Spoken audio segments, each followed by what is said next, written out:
रौरी मन सुने लगी DJ Mustafa downloading centre Kumharia Kumharia Kumharia.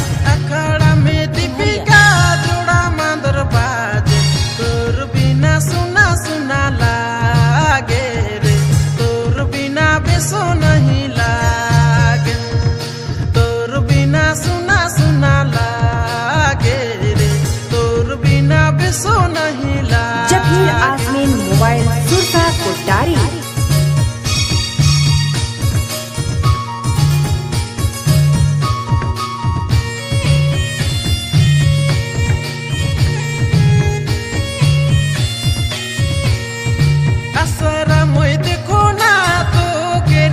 रौरी मन सुने लगी DJ Mustafa downloading centre Kumharia Kumharia Kumharia.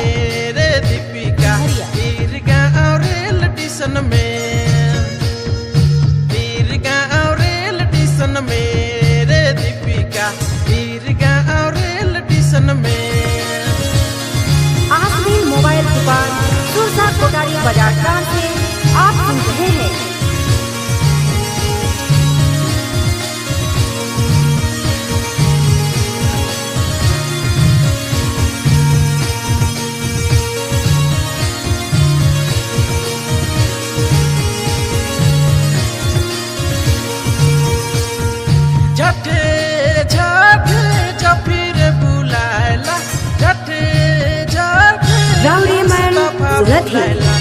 लजाए लजाए आप सुन रहे हैं जब फिर आसमीन मोबाइल सुरसा कोटारी।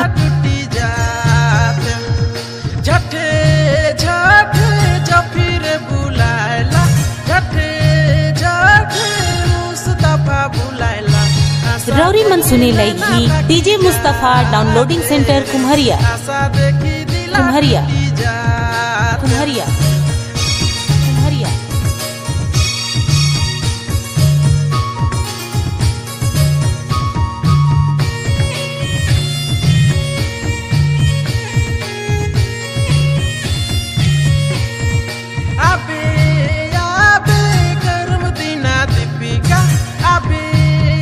रौरी मन सुने लगी DJ Mustafa downloading centre Kumharia Kumharia Kumharia. गाड़ी से चलिया